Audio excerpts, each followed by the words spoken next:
I'm not even on there to see them on the TikTok.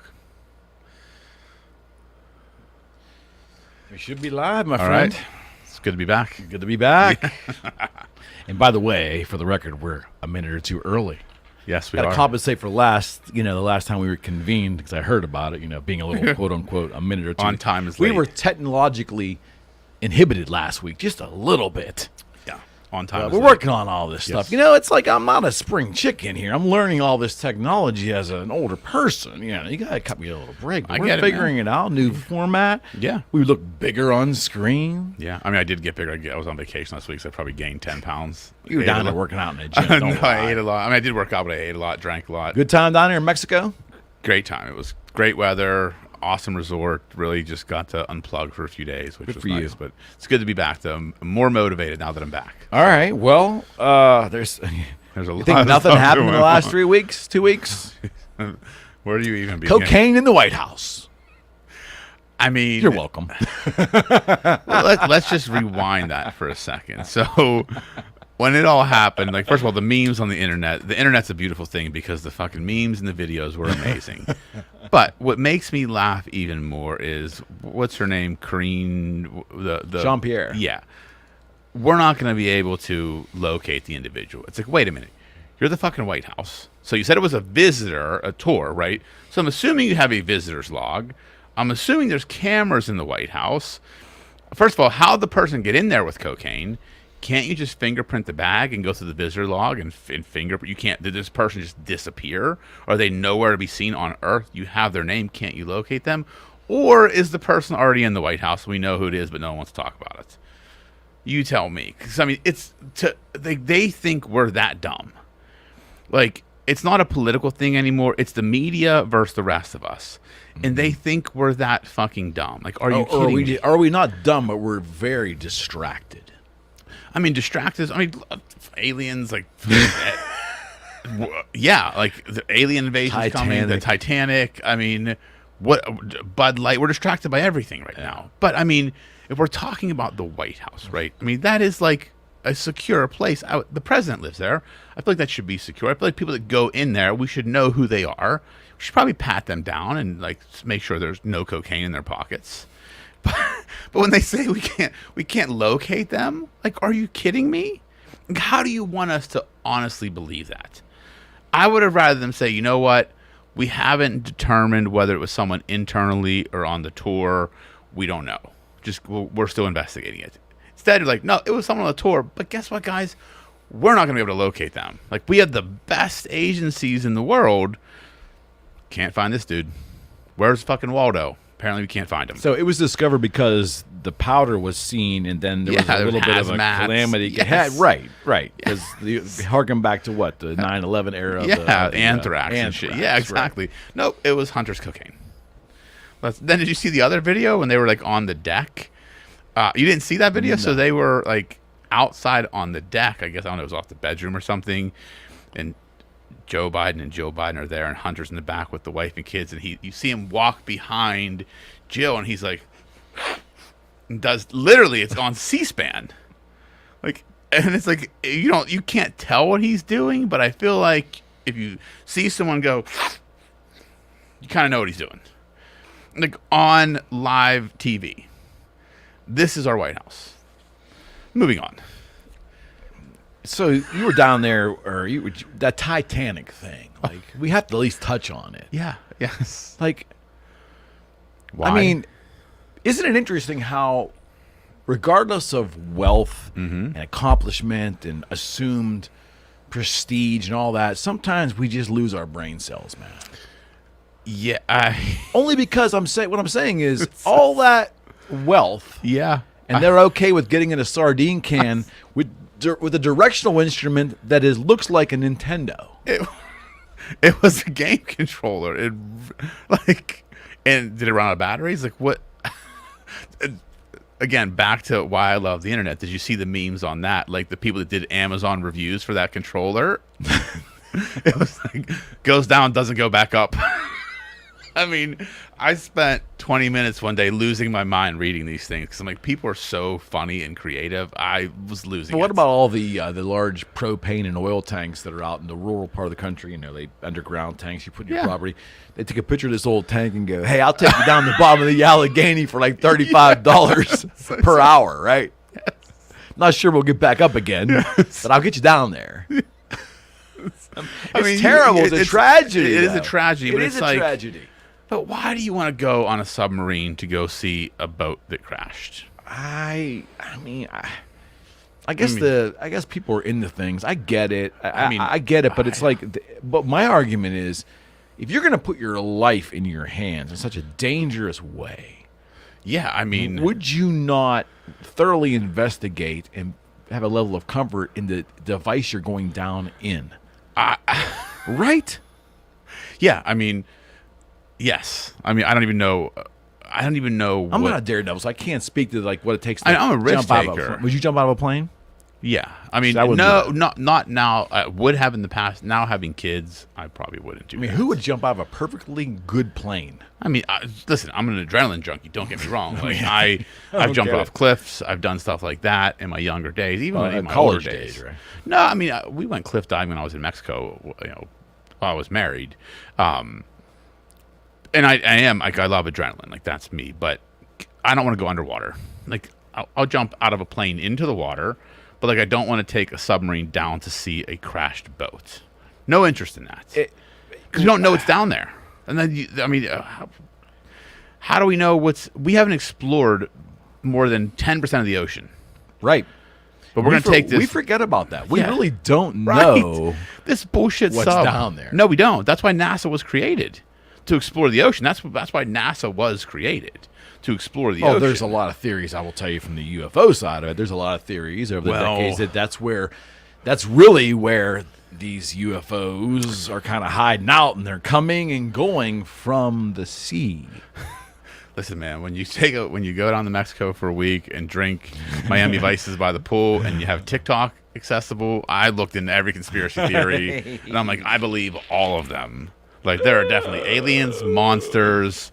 We're done. It's over. They're coming for us. All right, so let's change gears for a second. Please. I just want to touch on for a moment, like the trans athlete debate on the female side right now, because it's interesting. Like,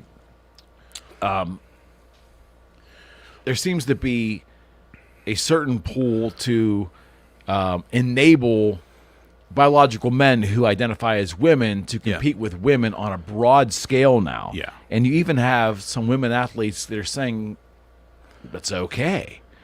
I mean, I'm having a hard time in my head understanding the logic of that. Well, so great topic, and this is kind of one you got to navigate slightly, because I look at it to me, it's a pure safety issue, right? I have daughters. So Melina, right? She takes karate. And she's in the leadership program, so that means she'll be a black belt in a couple years. Right. She'll be competing in tournaments. So how would I feel as a dad knowing that she's in a tournament as a 16-year-old girl against a biological 16-year-old male that identifies as a female? Right. I'd lose my fucking mind. Like, I know the strength I had at 16 as a man. And I know you can't control certain emotions and hormones, right? Like, it's just unsafe. Like, it's unsafe. Like, I'm not saying, no question. Like, they should have the right to compete in sports, but have your own create a third league. Well, 100%. It creates too much danger. And why is that not happening? Like, what is the pushback for that idea? I don't know, but here's something I will say, which I had a conversation this morning with my Vistage chair, and we were just talking about like different generations in the workforce, and he said, because he was talking about this one speaker that we had, and he told me, I was got to listen to it, but it was explaining like Gen X in the Boomers versus like Gen Z, and it was saying Gen X and Boomers tend to be more tolerable because we look down, sideways, and up in a workplace. Like, we look at the people below us, we respect the people above us, and we look at the people beside us, right? Gen Z, and this was literally, they discussed this, studies on this, Gen Z and millennials only look down. So they look at themselves and what's below them. They have no cognition of the people above them and what matters to them, or the people beside them and what matters to them. Take that out of the workforce and put it into life. That, like, to me, like, I'm Gen X. Like, if you have a different view than me, I don't care. Like, that's I can respect that. Just don't force it on me. Yeah. You see the younger generations where all these problems are coming. I'm not picking on younger generations, but the way I perceive it after having this discussion is, it's like, if you don't believe what I believe, you're evil, you're 100%. wrong. They can't tolerate a difference of opinion. And when he said that about the workplace, it like snapped for me. I'm like, like, take that into politics, take that into any topic we're having right now, where you and I, like, we're Gen X. Like, I don't agree with everything. I tolerate it. I don't care. Like, you're absolutely entitled to have your views. I respect them, and I would not think anything less of a person for their views, right? To your point. Other people look at it from, this is the way of the world. This is my view. And if you don't believe my view, I'm a victim. Like, and that was like, holy shit, it clicked for me. I'm like, that is the problem. Well, it appears to me that we are going from the concept of dislike to hate immediately. If somebody dislikes you, in certain circles, certain folks, typically our younger folks, it appears to me, Gen Zers, that it's too easy for them to take an opinion of dislike or disagreement and somehow contorting that almost immediately to hatred. Yeah. As opposed to letting it stand on what it is, a disagreement, Exactly. and move on. Yeah, everybody should read the thing. book, The Subtle Art of Not Giving a Fuck. Like, that's what people should be reading. Because that's what it talks about, right? You got to get to a point in life where, like, I'm at a point in my life where I can respect anybody's viewpoints. I don't have to agree with them. I don't think you dislike me. I don't think you're an evil person for having different views. It's just having tolerance for people and then avoiding the things I want to avoid. But you think about with this whole trans debate, it's like, I'm cool with whatever, but my issue is safety. It's purely a safety issue. Yeah. Because we have to be honest, males and females are biologically different. It's science. Well, it's irrefutable fact. Until it's not convenient anymore. Because a lot of the folks who during the pandemic preach science, sure, are no longer wanting to look at science when it comes to biology. Well, it's not convenient to the feelings. Well, and again, like that's where we've conflated the two, right? Like it's only science when it supports our point of view. When it doesn't support our point of view, it's conspiracy. It's fiction. It's false. It's disproved science, and we can't operate like that as a society. Like, you see how we're falling apart as a society. Like, people just bitch and complain about everything. Like, no one can take responsibility for themselves anymore. It's, instead of looking at what did I do wrong, like, what did I do wrong? What could I have done better? It's, I was egreged. I was the victim. Like, we deal with clients when they have employees that they have to get rid of. The employee never looks at themselves and said, what did I do wrong? What could I have done better? Like, why did I lose this job? It's like, I was screwed over by the man. I was screwed over by the rich people that own the business. I was screwed over by this. I was screwed over by that. They never take accountability for their own actions. That's the problem. And that's across society in general, not just in the workplace. I just don't think we have the ability anymore to. Well, we definitely don't have the ability to forgive. That's been lost. Yeah, that's a whole other discussion. That's a good point. But when it comes to, we race from the concept of dislike, and we just basically earmark that as hatred. We throw it in the hatred bucket. Yeah, yeah. They dislike my movement, my thoughts, my viewpoint. If someone dislikes it, they hate me. Now, fuck them. Fuck you. You're a hateful person because you don't agree with me. Right. How insane is that? That is like grade school bullshit. Yeah, it's completely insane. It really is. With adults. It's exactly right. And that's...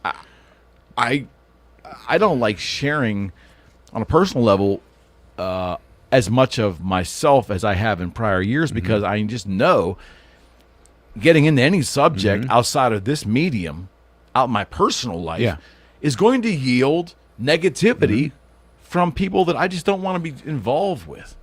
You know, it's easier just to keep my mouth shut. And that's a shame. And I feel like when you get to a certain point in life, you start understanding that a little bit better, right? You understand the dynamics of your circle and, you know, who you associate with, who you don't associate with, who you stay connected with, who you don't stay connected with. And that's just what, you know, people aren't doing that right now. It's like if you're not in alignment with my beliefs, you're the enemy.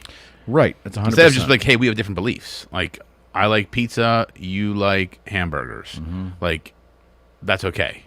It's not, you're not evil because you like meat. And how did we conflate stuff like that and then put it on us? Like, wow, stupidity. We've taken it personally. Like, we've taken everything personally, almost looking for egregement. Is that the right word? Yeah. Looking to be egreged with everybody that does not exactly fall in line with our belief structure on every issue. You want me to give you the harsh truth? It's absolutely insane. You want me to tell you the harsh truth that I think it is? Sure.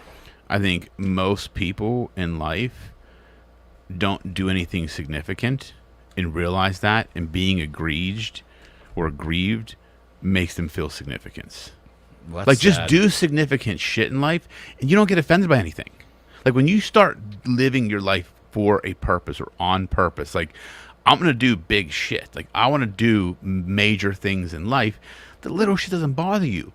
When you live a life that's insignificant, not saying the person's insignificant, but they're living an insignificant. Which is a choice. Which is a choice. Exactly. It's a choice. It's not saying you are insignificant. It's saying you have chosen to live insignificantly. Yeah. So then you look for something to aggrieve you or aggrieve you, whatever the word is, offend you. Aggrieve. Yeah, aggrieve. That's a hard word.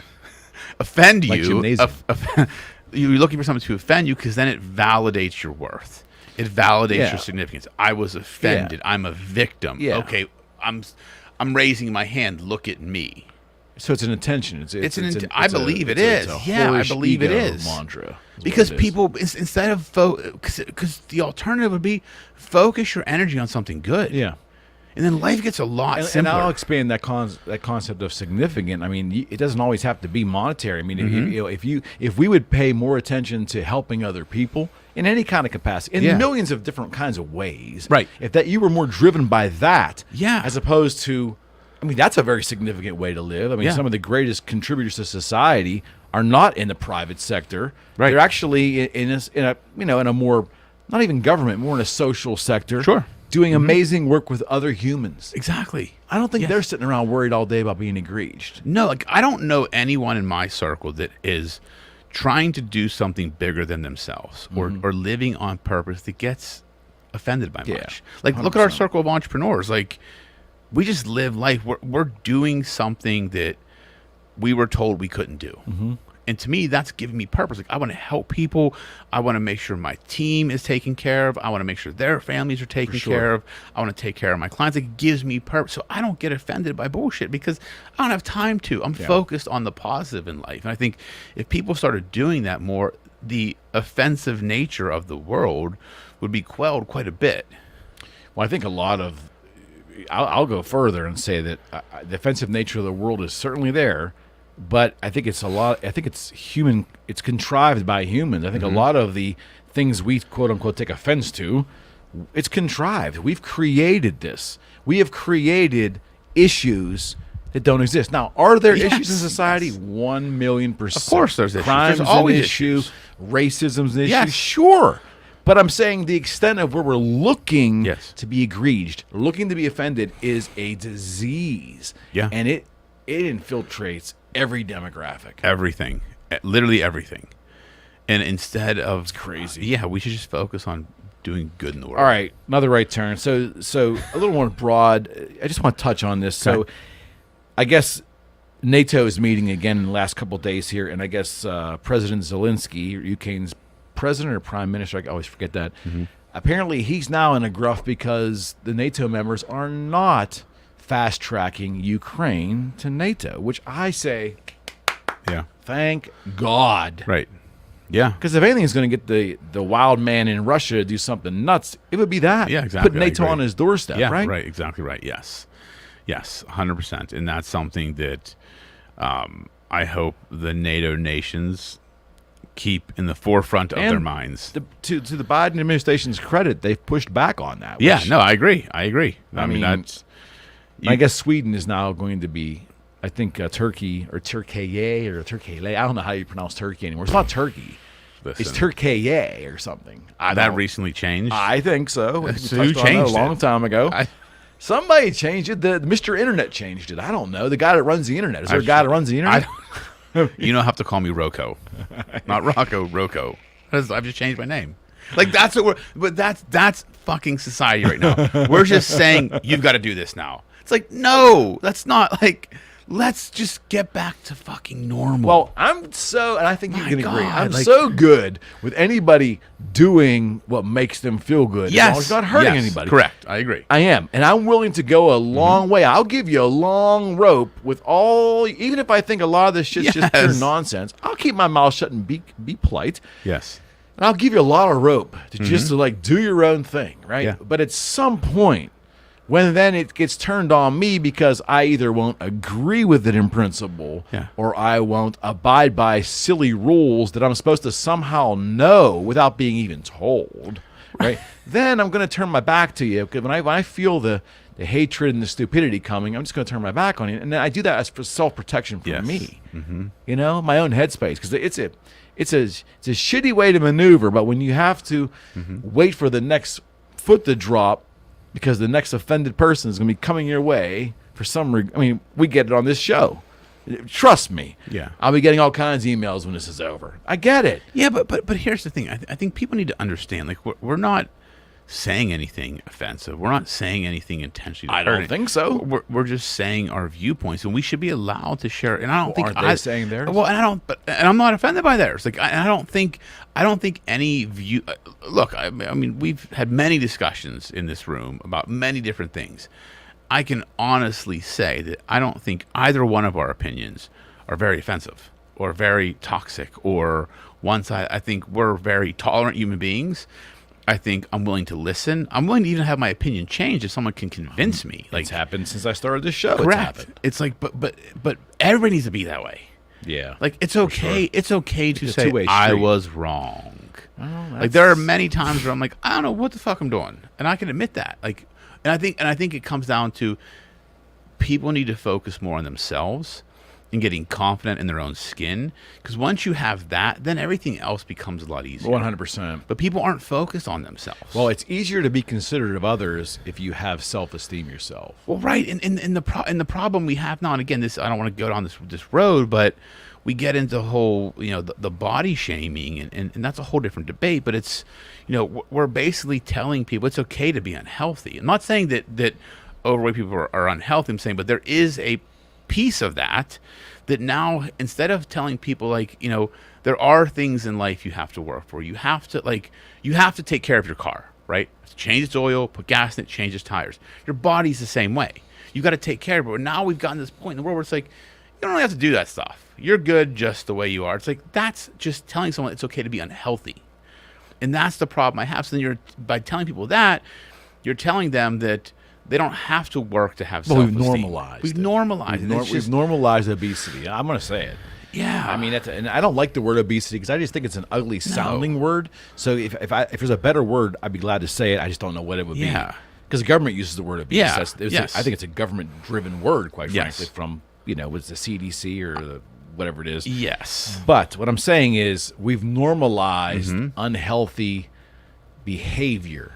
That's what appearance it is. Yes, is irrelevant. Exactly. Yeah, appearance doesn't matter. Like, I don't care what if you're comfortable who you are, God bless you. Yes. I'm just saying there are statistics involved. Math is involved. Yeah. And statistics say if you're a certain height and a certain age and for a certain sex, whatever that means anymore, ultimately the probability of you getting these diseases with this lifestyle and at this weight, it may kill you. Correct. Exactly. That's exactly right. And we're normalizing it, saying it's okay. Don't worry about it. It's not normal, though. I know it's not. I know it's not. And so it's a fine line between glamorizing it and then body positivity. I am for body positivity. Absolutely. 100%. If it's done correctly. Correct. But it crosses a line where it's glamorized. And when it becomes glamorized, and maybe everybody has their own opinion of when that happens. Mm-hmm. I know visually where I can tell when something's being glamorized as opposed to body positivity. There's a difference. Absolutely. But I just don't think in the end it's the right message, especially we already have a weight problem in the country, but now we're not helping our youth coming up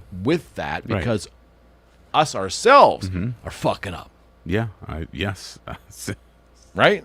I mean, completely agree. I mean, I completely agree with that. All right, another left. I don't know if you heard this one too. This one was interesting to me. Like, okay. I don't have a lot of statistics, but I just want to touch on it. Like, there's a lot of there was a lot of on every news station over the past 3 or 4 days.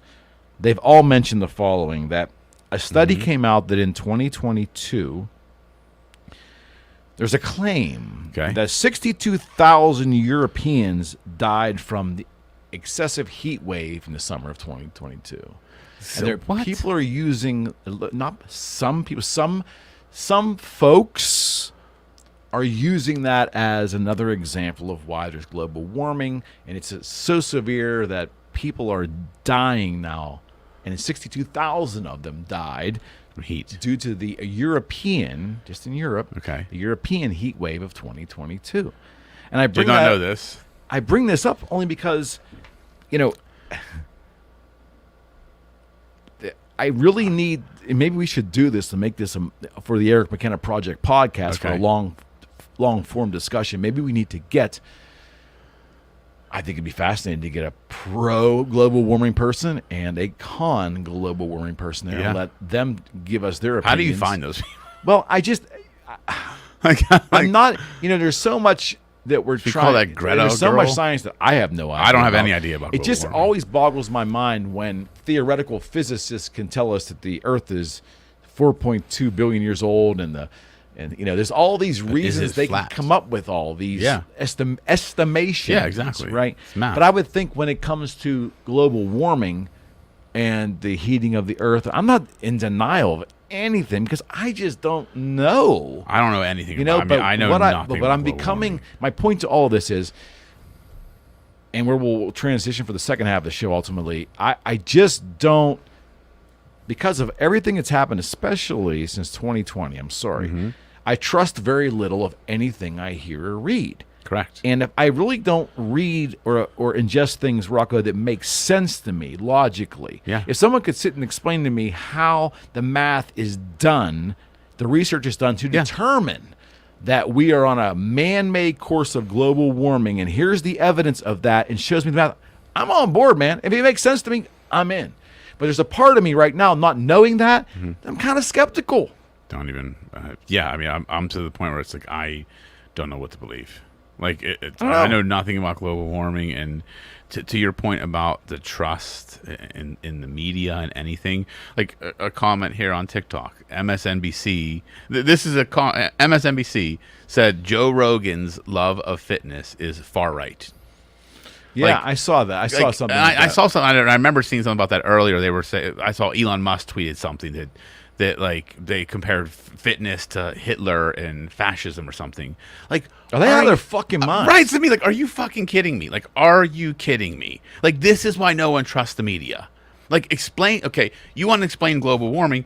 I want someone to explain to me why my love of fitness makes me a far right wacko. And isn't that far right thing just another label of hate? Yes, that's exactly right. Like, that's exactly right. It is a hatred because label. Quite frankly, it's undefined. Right, because you can say maybe conservative people are more inclined to be fit. Okay, say that. I don't believe that's true. Right, but when you I don't believe that's what they're saying. Like the far right, like that's far right love of fitness. How about I want to be healthy, take care of my family, take care of kids, take care of my employees, and make sure I'm physically fit for the demands of my life. Yes, I love fitness, but do you think I like getting up at 4 o'clock in the fucking morning every day and working out? No, but I do it because it's something I have to do. I have responsibility. Certainly. It's not a far right thing. It's called a quality of life issue.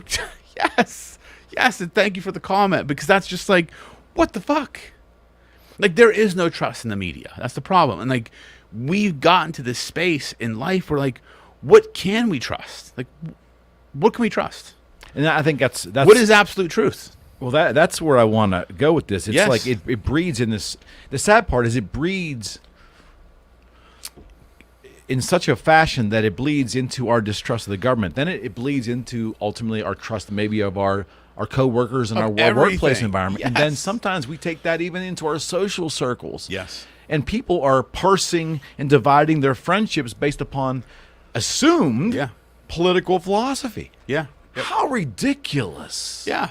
How ridiculous. And it's stupid because, like, look, one of my best friends has the completely different political view than I do, and we've argued over it and fought over it, but I would still take a bullet for the dude. Yeah. Like, he's still one of my best and closest friends, and it's just because different political views does not mean I think any less of him. I still respect him completely. That's the beauty of life and the beauty of friendship, and, you know, and again, that comes from development of self. Yeah, being for sure. able to decipher that. But I think sure. you're right. Like, we start parsing these things and, like, looking at what can we trust, who can we trust. Everybody's out to get me. It's like, no, when you, whatever you focus on grows. That's the cliched statement, right? Oh, most definitely. I mean, but that is the truest statement. If you focus on negativity, the negativity in your life grows. If you focus on positivity, the positivity in your life grows. That's why we journal. Like, I write positive things. That's why I write down the wins I have every day at the end of the night. When you keep that positive frame of mind, that's what you focus on. I don't even see the negative shit now.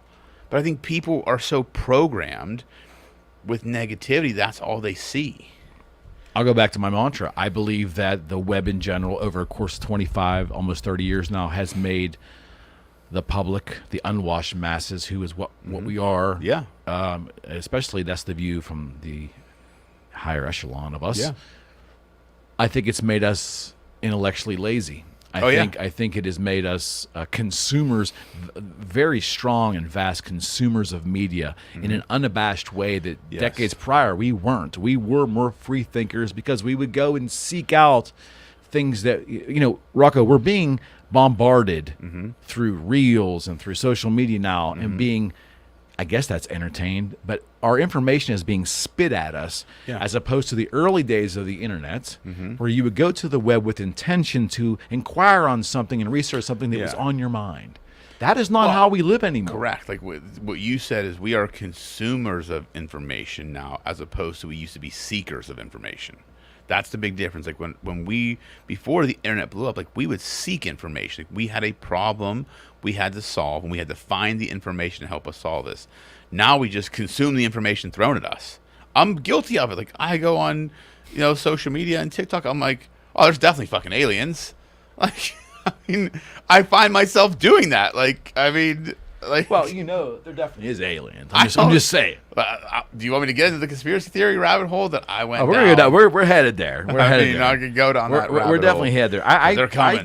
I just worry that, you know, it's 2023. Next year's a presidential election. We're about what are we about? Oh hell! I mean, we're closing in on like 18 months or 17 months from the general election. November since we're like 16 months. Yeah. So my fear is that there is a vast amount of Americans that don't trust a lot of things, but included in that is the process, the voting process. Oh, yes. The process, right? Yes. So inclined, if our guy or gal, guy or gal, if there's anything in between, I don't understand all that. But guy or gal wins or loses, right? Yep. We're not going to believe it.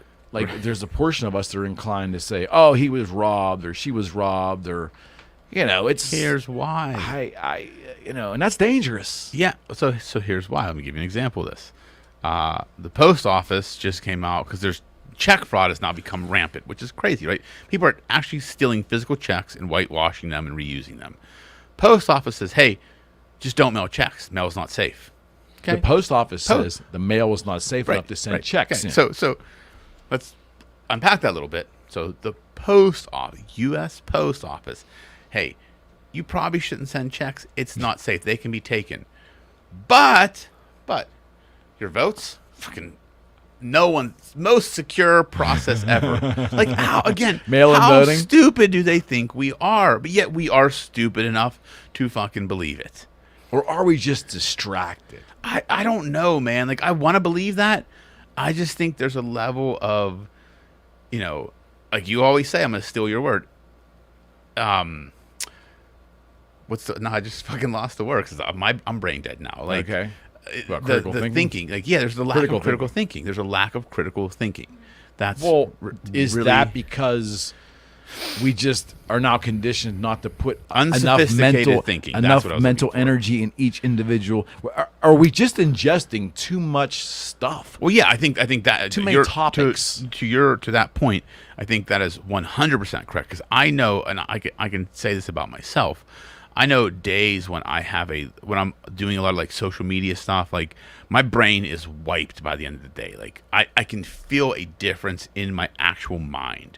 Like when I've spent a lot of time looking at a screen on social media, reading stuff, like because there's so much information, right? If I'm trying to create social media content, right, I'm on the platform. So I'm seeing stuff and it's bombarding me with information. I have other stuff coming at me on those days.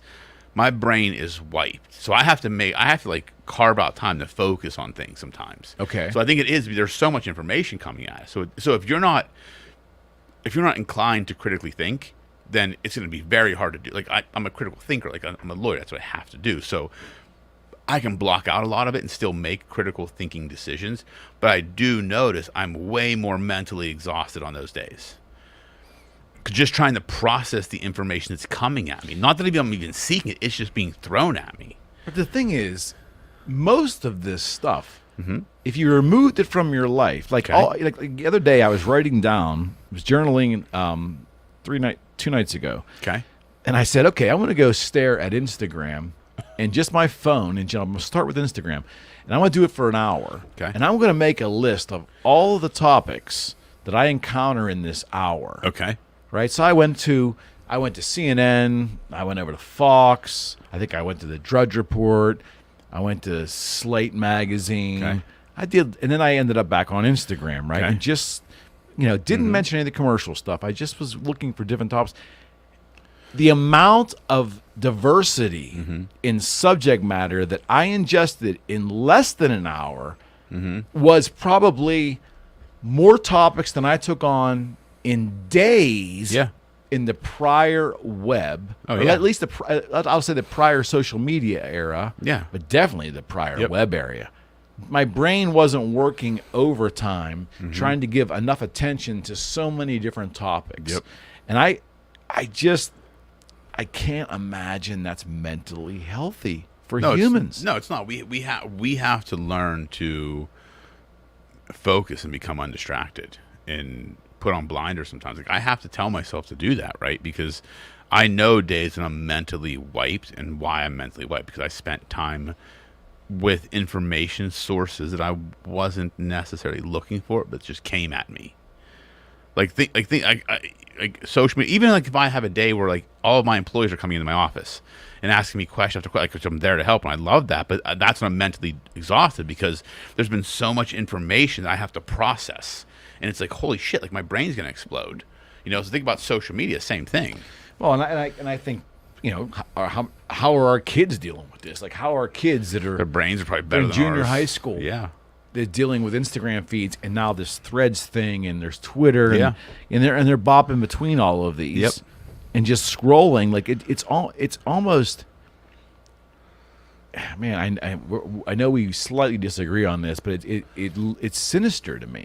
I can see where it could be open to manipulation. Sure, it is. I mean, it does manipulate. I mean, let's be honest. The advertisements are manipulation. Yeah, they are, but it's almost like it's being delivered in a way that is not giving the human brain enough time to catch up, and thus I think that's what's spurring our guttural reactions. And us somehow making up decisions that we know certain things to be true and making a decision, yes or no, on very limited amounts of information. Because before we have to figure that out before we go on to the next thing. We're just we're purely reactionary. And, I and agree our with decisions that come from that are hurting each other. Yeah, there is no, in my mind, very little proactive thinking. It's very reactive. Like that's just the way. How do you guys practice law with that mantra? You can't. You can't. So here's the thing. I think you can. And I think critical thinking and communication skills are kind of a tactical advantage. So I look at, like, I love to critically think. Like, that's what I challenge myself to do every day. So I've developed that skill set. So you have to, like, it's something, when I first started practicing law, it was a lot easier because there wasn't as many distractions. I was able to critically think. Now I've had to train myself to blot out the noise and be able to critically think. And I had a discussion earlier today with someone about, like, again, that same discussion about the Gen X versus Gen Z, and he was sitting at a table talking to the Gen Z, and he asked, like, why don't Gen Z, and I didn't get this. This was really interesting. He said, why Gen Z doesn't like to answer the phone? Because they don't want to be put on the spot. They want to have time to think through their response. They'd rather you send them a long text they can read, process. So that's interesting because they want to think through a response. That's why they don't like to be on the phone. They don't answer phone calls. It makes them anxious because they don't know what's coming. They're not good at thinking on their feet. Think how they grew up. And it was totally interesting to me because I'm like, now it made me understand them a little bit more. But I also said that's a tactical advantage for guys like me because I grew up. I'm quick on my feet. I can think through things. So I now know if this person has to think through it, I can beat them because I'm faster. I'm faster in my thought process. I'm faster to get to a conclusion, and that's a tactical advantage. So we were talking. I said I've trying to teach my kids, like, to go up and ask. You're a restaurant. Like, I'm not going to do it for you. Go ask. Go talk to that person. Go ask them for a bag for your chips. Go ask them for a takeout container. Go ask this person for this. So I want them to build that ability to communicate face to face, so they can think on their feet. Right. Because that was like, holy shit, I never really understood that, but it made complete sense to me. That's a crazy. And everyone at the table, it was Gen Z, they all said the same thing. Like, yeah, they agree. That's why they don't answer the phone. They don't want to be put on the spot. It makes them anxious. It's a crazy effect of the web. When you look at how the web has changed society, that's got to be. That's exactly one of the effects. Yeah, and that's not a good one. No, but again, like, I'm cool with it because it gives me a tactical advantage. For sure. And, like, from a business perspective, that's how I look at it. Yeah, 100%. But when you look at it in the broader context of how we're interacting with each other, terrible. Especially it's back to that thing on trust, because the trust component. No, the trust component is, and again, that subject is worth a long form, one of our long form podcasts, which we'll get to that. There's so much material, but our inability to trust our government, I think it breeds into our workplace and our coworkers, and then I would imagine it also probably breeds in the way we maneuver at home with our family and friends and everything else, and it just. I just can't. I mean, I'm skeptical. I expect in business, I expect a lot of things to be maybe not as explained to me.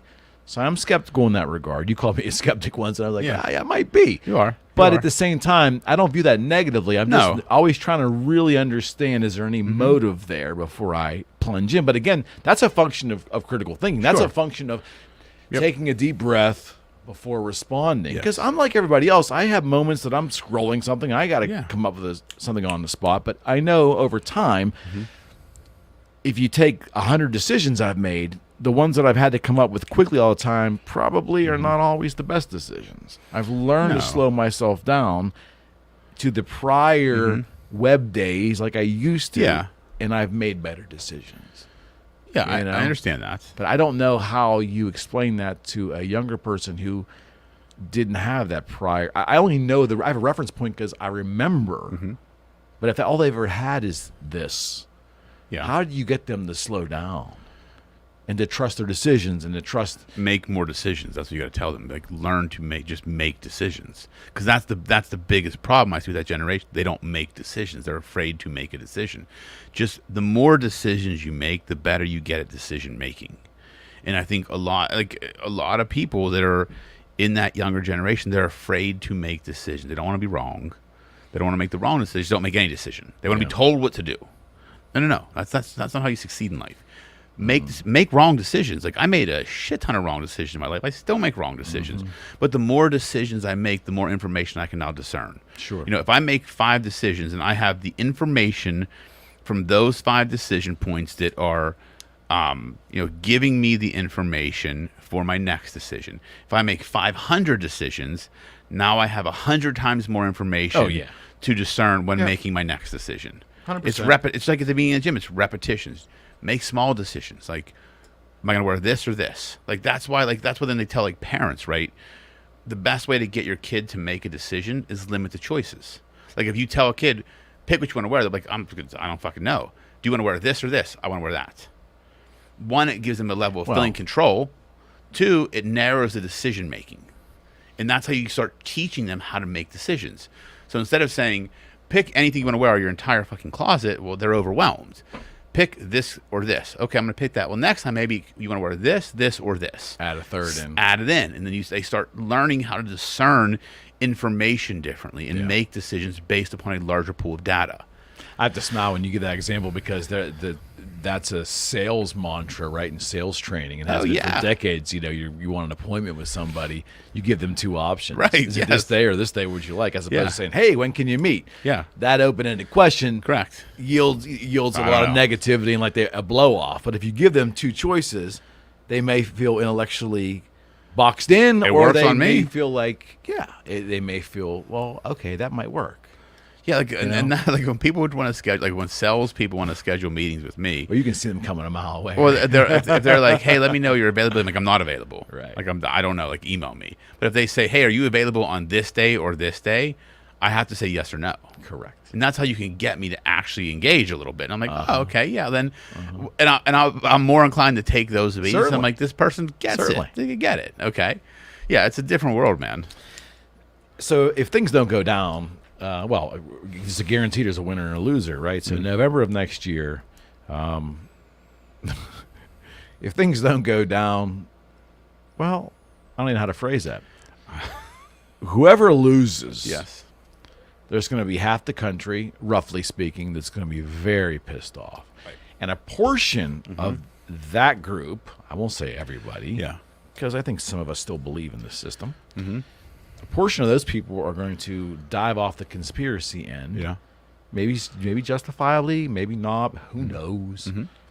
And breed more caustic behavior. I mean, is there a way that we can heal enough and begin to trust each other when at the focal point being philosophy? I mean, I find it fascinating that philosophy runs the caustic nature. It's right-left philosophy. Yeah. Okay. That's at war right now. Sure. Or the media's created the war. Whatever. Yeah. But is there a way we can heal and maybe find common ground and put a system in place or educate of the system where people will feel more comfortable that we just didn't win because we didn't have enough votes this time? No other reason. We just didn't have enough votes. Or do you think we're going to be quick to find it starts an at excuse? The top. It starts at the top, man. Let's be honest. It starts at the top. What is the top? Who's ever has to take the loss with grace. That's where it has to start. Probably fucking not. Let's just be honest. But that's really where it starts, right? It starts at the top. If you want the populace to believe in the integrity of the system, the top people in the system have to believe in the integrity of the system. So if you have candidates saying, I was cheated, I was robbed, it's unfair, their supporters are going to absolutely believe that. So that's where Trump failed. Yes, correct. I agree. Whether there was a lot of irregularities, a shit ton of irregularities, certainly. Yes. But the bigger person could have stepped up there, put the whole thing to bed, and say, I'll be back in 4 years. Exactly. That's exactly right. That's where he went wrong, in my opinion. That called into question everything. And not saying that it shouldn't have been called into question, but not in that manner. Not in that manner. Exactly. When you sit there and say, I was robbed, I was cheated, after you lost, how do you believe in the integrity of the system? And don't we, for love of fuck, didn't we teach our kids how to be graceful? Well, losers, you would think, right? You would think at the very lowest level. Yeah, absolutely. And that, again, like that's the problem, right? Where when it's not being preached at the top, how do you expect anybody else to believe it?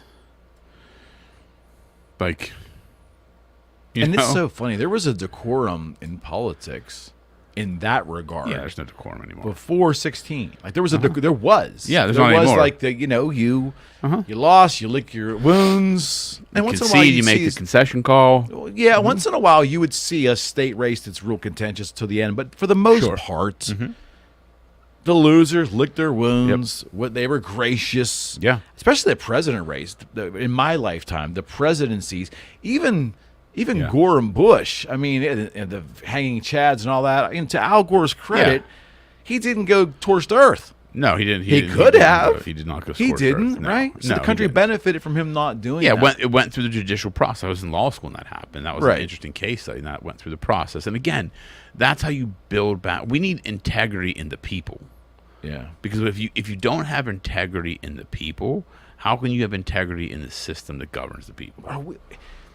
I'm surprised, Rocco, at how flipping gullible we are. We are so gullible. Yeah. Like, why does that surprise you, though? It kind of does. Like, I look at January 6th for what it was or it wasn't. I don't know. Forget the ins and outs and the mechanics of it. Look at it from a 100-mile view. Yeah.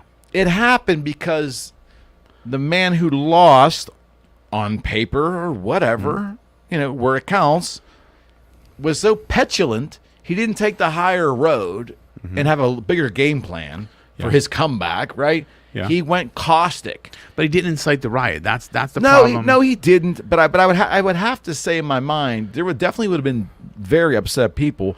But had he taken the high road, I don't think all that shit would have happened. I think it would. Really? I think there was a whole other ulterior motive behind all that. There's too much data out there now to debunk the theory that it was Trump that caused. These were all Trump people. There's been so. No, I'm not saying he caused it, but it was set up. You don't think he could have stopped it? No, I think that was happening, regardless of what Trump could have said. Don't do anything. I lost. I'm good with it. It would have still happened. I think it was and again, I'm not a conspiracy theorist. This is one of those times to look at all the stuff that I've looked at and has been released. I'm not an expert. This is just my opinion. So please take it at that. This was a pre-planned event that was done for a particular purpose. There's too many things that don't add up. Like okay, let's use the white powder in the White House. We can't find the fucking person who brought the white powder into the West Wing of the White House in a group of maybe 20 people that came in there, but we can pinpoint out of a huge fucking crowd all the criminals that we should put in jail. Tell me how that works. All right, I'll take it further. Go back to 2020. They're telling us to mask and walk in directions in supermarkets and social distance and all this stuff, right? Getting vaccinations and all that stuff, mandatory this, mandatory that. But if you're protesting, it's good. Doesn't count. If you're protesting, you won't get the disease. Correct. COVID doesn't go in the protesting areas, right? And that's not to say protesting shouldn't be allowed. Of course it should be allowed. First Amendment right. It's just interesting how there was no governmental pushback on the congregations of people at that time. So it depends on the narrative. And there was pushbacks on certain groups of people that were gathering and not other groups of people. Churches. And again, and this is the problem. It's like we have a double standard. Well, it's when the facts don't matter when they don't line up with it's not convenient for us, right? Me, I would be more inclined to say, yeah, I get it. If politicians we don't know what we're doing, we're just kind of making shit up as we go, and if you want to do that, go ahead. Here's the risks, across the board. But instead, it's they made up so much bullshit. They would actually try and make up justifiable reasons why it won't spread during a protest, but it will spread during a political rally. They were literally trying to articulate scientific reasons, and the media's like, that makes complete sense. Yeah, absolutely, because they're actually still 6.2 feet apart. When in a political rally, there's this many people, so they're actually 4.7 feet apart. So they're within that 6 feet. It's like, are you kidding me? Just be real. You're picking and choosing. That's what it boiled down to. You're picking and choosing. And again, this is America, the land of the free. This is the greatest. I don't care what anybody fucking says. This is the greatest country on the planet, and we need to get back to being the greatest country and respect one another, respect our brothers and sisters, Respect differing opinions. That's why this country was founded, right? We have a First Amendment for a reason. You cannot infringe on my right of free speech or religion or to gather. That is the first. That means when they looked at all the shit, when they came over here and said, we're going to start this new country. Come together, guys. We're going to start this new country. What do you think the most important thing is? Don't tell me what I can't do or say. Okay, let's write that first. That's the first fucking amendment, but yet that's the first thing we attack.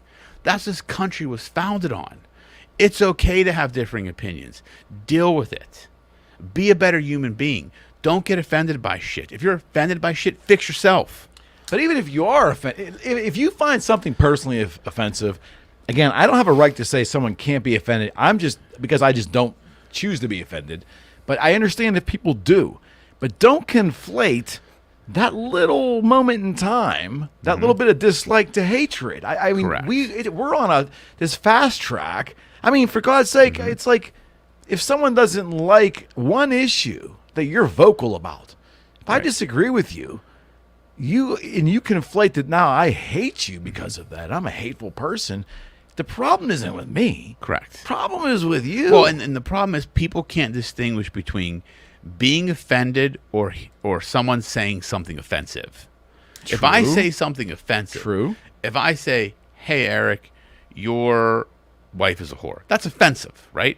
If I say, hey, Eric, I don't like your shirt, right? That's an opinion, it's a right? Good shirt, man. And you're like, fuck you, like that. I'm a white dotted shirt person wearer, and if you don't agree with me, like you're evil. Like those are two different. We're conflating the two. Yes. It's like, no, there are certain things that are offensive to say, which I will not say. But my opinion, as long as it's not an offensive opinion, meaning evil or with ill intent. And there's very few moments of pure evilness. And I think the average person can get it. Yes, exactly. We know Hitler type of evil. Yes. We know outright hatred, racial hatred, gender hatred. We can see that. We're not idiots. Yes. We're not idiots. No, exactly. But don't conflate, quite frankly, minor disagreements. Right, that's what it is. It's minor disagreement. Hatred. That's exactly right. It's a minor disagreement. Don't expect to be liked when someone doesn't like you. It doesn't mean they... If someone doesn't like you as a person, that's their right. Yeah, I'm okay with it. But to conflate that their dislike for you to pure hatred is nuts. Yeah, and that's again that is the epitome of unsophisticated thinking. Yeah, really. I completely agree with that. And that's where we are in America. And is it because we just don't trust each other? We don't trust each other's souls. We don't trust each other's viewpoints. I don't. We don't even respect each other's dignity enough to respect other people's views. Yeah, you know what I mean. And I don't necessarily think. I think maybe trust is a lever of that. I don't. When I sit here and really think about what it is, I just think we've gotten so lost as a society. It's not a trust thing, right? Okay. I just think we're lost. Like we don't know anymore. We don't know right from wrong. Morals have left the building. Right, I believe in moral relativism, right? So morals, move with time and move with situations. But I think we've gotten so far away from fundamental principles of life that now we don't know what is anymore. So it's easier to go negative than to remain positive. And that's kind of become the default. The default is hatred and distrust because it's easier to do that, right? If I automatically distrust you, I'm not going to get harmed. But if I trust you and you turn out to be someone I can't trust, I'm now vulnerable. And I don't want to be vulnerable. And I don't want to be hurt. So it's easier for me just to not trust you. Then I have a shield up. And I'm not vulnerable. And that's what I think. That's what I really think it is. It's people's unwillingness to be vulnerable. When to me, being vulnerable is one of the most beautiful things in life. It's emotion. It's feeling. It's opening up to someone and letting them know like what really matters and what you really believe in. 1,000,000%. Like that's a deep, deep level of emotion, and that's a beautiful thing. But we're so afraid to do that. We're programmed to not do that now. Well,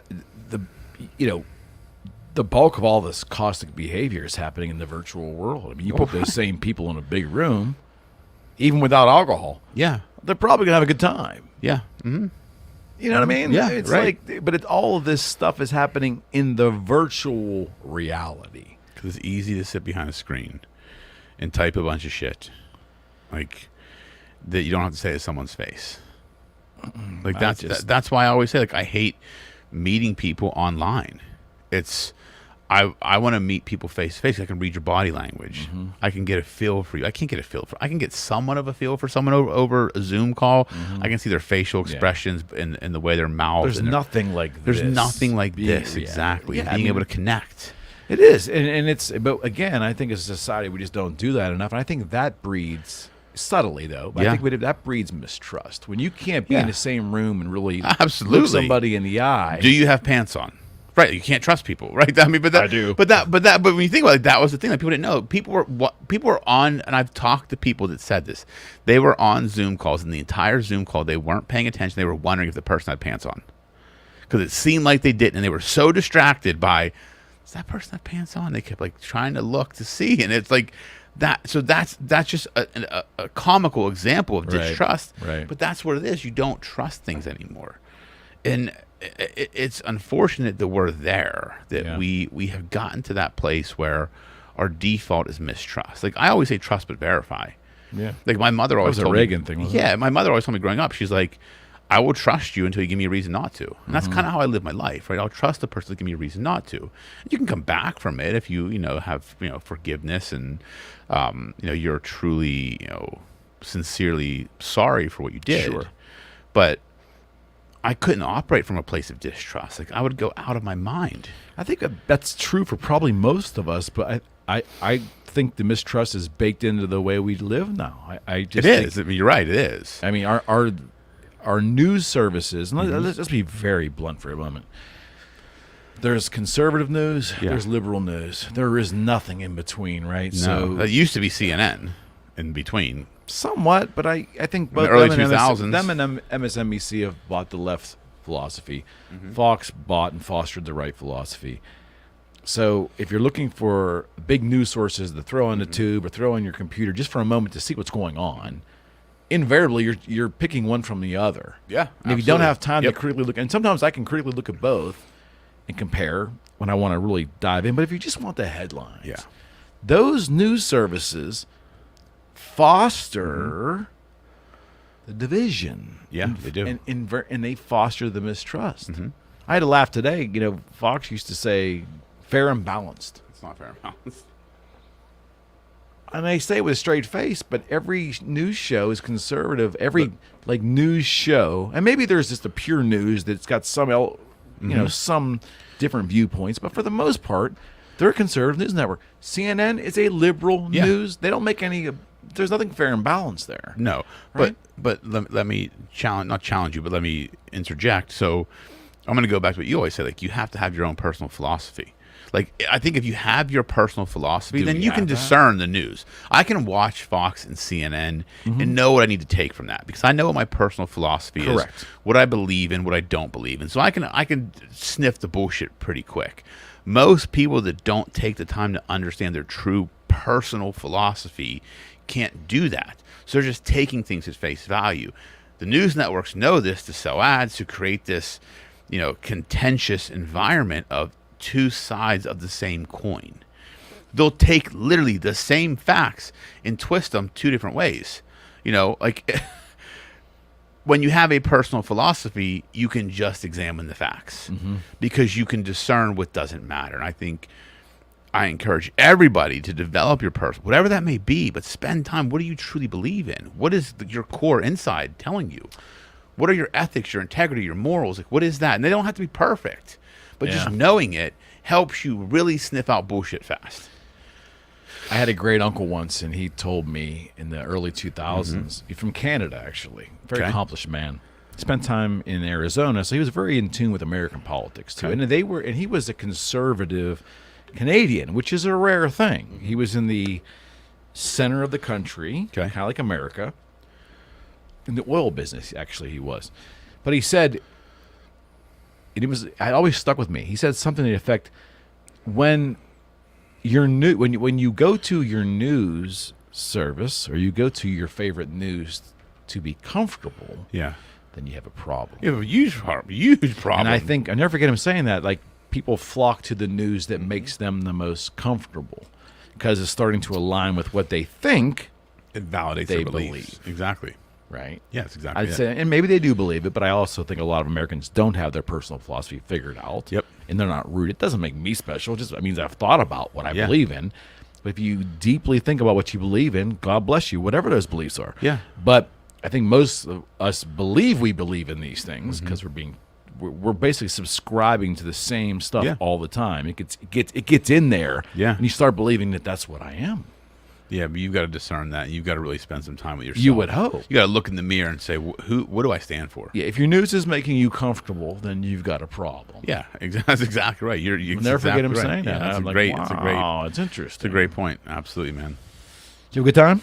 Always, man. I always have a good time. This It's was just like good to be back really- and talk. Yeah, it is, and we've Yes. gotten a lot of. I mean, I was joking earlier. Very little pushback on this show. I don't. Right.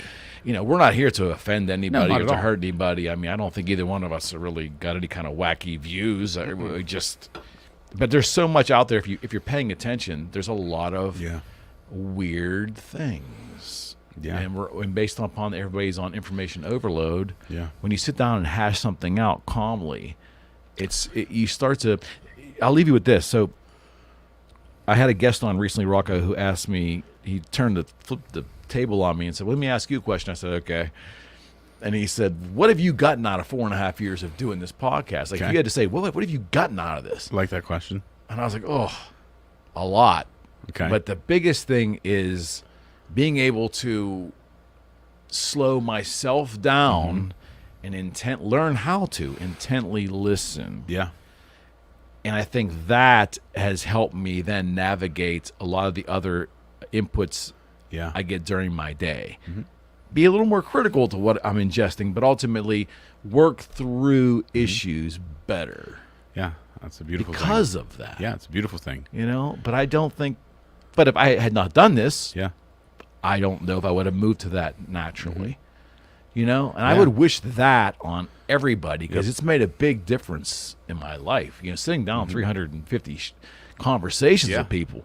I mean, it's like, and that's the thing we just don't do anymore. This does not agree. happen. No, not at all. I went into a coffee shop the other day. I'll end on this. And, I remember coffee shops being a thing. I think the Friends show kind of like was based around a coffee shop too, or Seinfeld. Yeah, yeah. So the 90s really proliferated the coffee shop thing. I used to laugh at it. I think, well, whatever. But the coffee shop thing is not much a thing anymore. No, it's I not. started talking to a couple of people that own coffee shops over the last 6 weeks.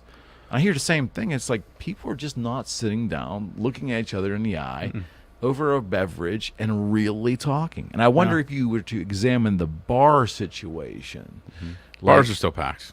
Yeah, but I mean, but are they packed with people having conversations? No.